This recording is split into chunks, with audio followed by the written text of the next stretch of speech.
स्वागत है। तो आज का मेरा ब्लॉग है कि मैं कहाँ रह रही हूँ पति की मौत के बाद। उनके जाने के बाद मुझे कहाँ रहना पड़ रहा है और क्यों रहना पड़ रहा है, क्या कारण है उसके कि मुझे कहीं रहना पड़ रहा है।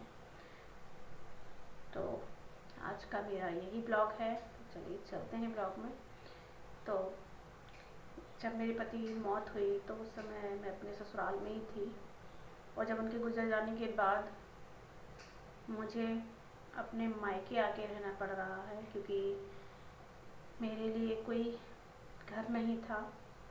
हाँ, ससुराल में मेरा घर था, लेकिन बाद में मुझसे बिना बताए उसे बेच दिया गया और मुझसे पूछा भी नहीं गया कि तुम यहाँ रहोगी या नहीं रहोगी। तो यही कारण है कि जब मेरे पति गुजर गए तो मुझे यहाँ आके रहना पड़ रहा है, मायके में, अपने मम्मी पापा के घर।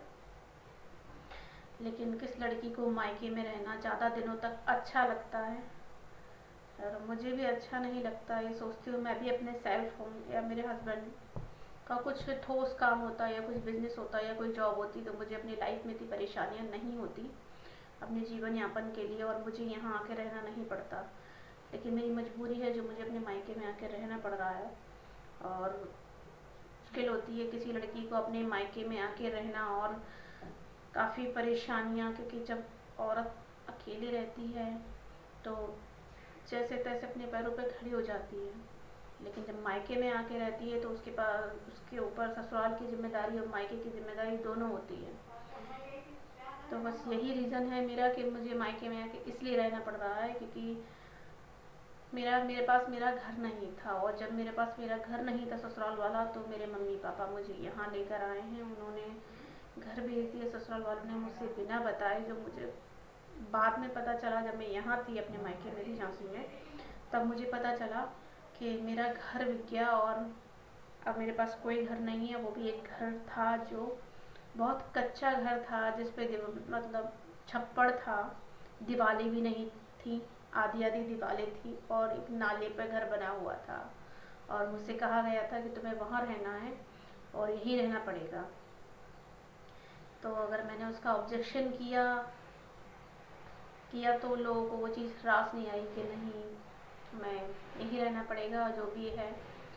तो मैंने इस बात के लिए बोला कि मुझसे पूछा तो जाता कि मेरा मकान क्यों बेचा जा रहा है, लेकिन किसी ने मेरी इस बात का जवाब देना ज़रूरी नहीं समझा। और जब कहते हैं ना, अपने घर की बात अगर दूसरों से पता चले, खुद के घर वाले ना बताएं तो तकलीफ़ ज़्यादा होती है। तो वही मेरे साथ हुआ कि मेरे ससुराल वालों ने मुझे नहीं बताया कि घर बेच दिया गया है।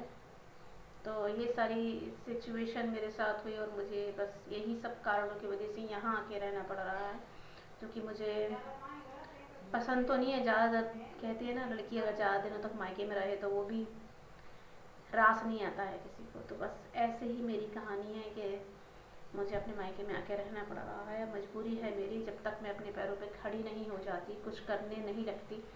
करती हूँ, अभी भी टीचिंग करती हूँ, लेकिन जब तक, कहते हैं ना, प्राइवेट टीचिंग में कितना, आप भी समझ सकते हैं कि प्राइवेट टीचिंग में कितना पैसा मिलता है। और मेरे साथ मेरा बेटा भी है, उसका खर्चा भी है, और मेरा खुद का भी खर्चा है। और बस यही रीज़न है कि अगर मैं अकेले सेल्फ कहीं रहूँगी तो मेरे साथ और भी प्रॉब्लम होंगी। और फिर ये माँ बाप ये भी कहते हैं कि हम हैं तो मतलब बाहर जाने की ज़रूरत क्या है, लेकिन ज़रूरत तो है, क्यों नहीं है, क्योंकि अकेले काफ़ी खर्चे होते हैं। बच्चे की पढ़ाई की, लिखाई की, बहुत सारी चीज़ें होती हैं जो मैनेज करना एक सिंगल मदर के लिए बहुत मुश्किल होता है। वो भी उसके पास जब कोई बैंक बैलेंस ना हो, कोई कोई अर्निंग का कोई सोर्स ना हो उसके पास। और मैं इसी वजह से अभी काफ़ी डिप्रेशन में भी हूँ, क्योंकि मुझे बहुत ज़्यादा टेंशन होने लगी है कि मैं क्या करूँ, कैसे करूँ। दिमाग काम नहीं करता है, और टेंशन होती है, इस चक्कर में रात में नींद भी नहीं आती कि मैं, दिमाग बिल्कुल से शून्य हो जाता है कि अब क्या होगा कुछ। ये बातें सोच सोच के मुझे रात रात भर नींद नहीं आती कि मैं अपने बच्चे को लेकर, अब फ्यूचर को लेकर क्या करूँ, कैसे सक्सेस पाऊँ।